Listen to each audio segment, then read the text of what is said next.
আসওয়াদ ২৬ আয়াত থেকে বাংলা অনুবাদ। বিসমিল্লাহির রহমানির রহিম। হে দাউদ, আমি তোমাকে পৃথিবীতে প্রতিনিধি করেছি, অতএব তুমি মানুষের মাঝে ন্যায়সঙ্গতভাবে রাজত্ব করো এবং খেয়াল খুশির অনুসরণ করো। তা তোমাকে আল্লাহর পথ থেকে বিচ্যুত করে দেবে। নিশ্চয় যারা আল্লাহর পথ থেকে বিচ্যুত হয় তাদের জন্য রয়েছে কঠোর শাস্তি, এই কারণে যে তারা হিসাব দিবসকে ভুলে যায়।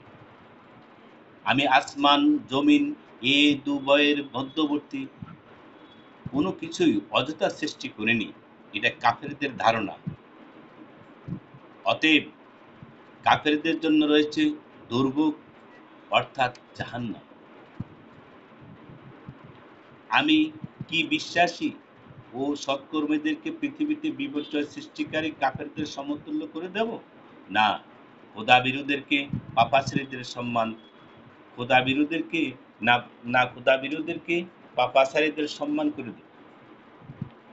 এটি একটি বরকতময় কিতাব যা আমি আপনার প্রতি বরকত হিসেবে অবতীর্ণ করেছি, যাতে মানুষ এর আয়াতসমূহ লক্ষ্য করে এবং বুদ্ধিমানগণ যেন তা অনুধাবন করে। আমি দাউদকে সুলাইমান দান করেছি। সে একজন উত্তম বান্দা। সে ছিল প্রত্যাবর্তনশীল।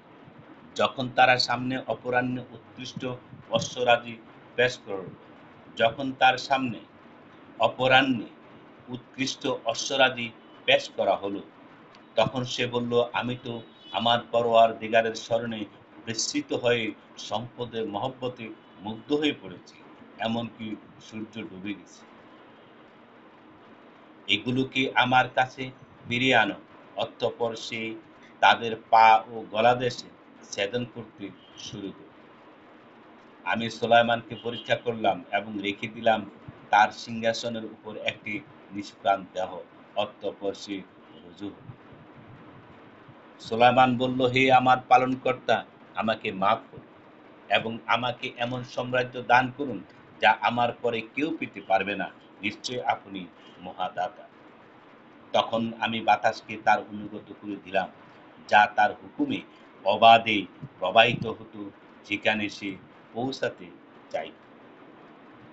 আর সকল শয়তানকে তার অধীনে করে দিলাম, অর্থাৎ যারা ছিল প্রাসাদ নির্মাণকারী ও ডুবুরি, এবং অন্য আরো অনেকে অধীন করে দিলাম যারা আবদ্ধ থাকত শৃঙ্খলে। এগুলো আমার অনুগ্রহ, অতএব এগুলো কাউকে দাও অথবা নিজে রেখে দাও, এর কোনো হিসাব দিতে হবে না। নিশ্চয়ই তার জন্য আমার কাছে রয়েছে মর্যাদা ও শুভ পরিণতি। স্মরণ করুন আমার বান্দা আইয়ুবের কথা, যখন সে তার পালনকর্তাকে আহ্বান করে বলল, শয়তান আমাকে যন্ত্রণা ও কষ্টে পৌঁছিয়েছে। তুমি তোমার পা দিয়ে ভূমিতে আঘাত করো, ঝর্ণা নির্গত হলে গোসল করো, জলে শীতল ও পান জলে গোসল করার জন্য, শীতল ও পান করার জন্য।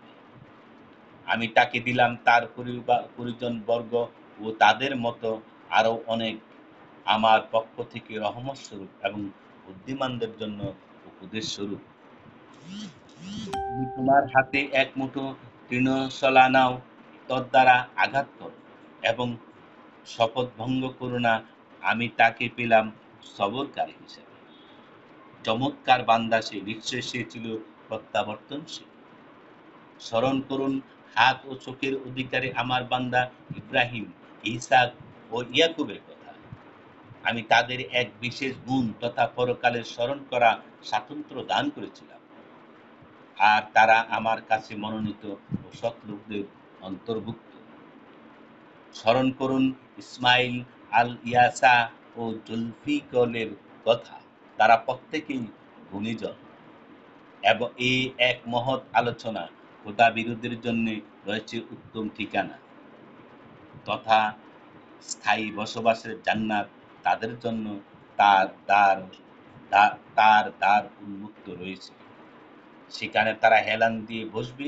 তারা সেখানে চাইবে অনেক ফল মূল ও পানীয়।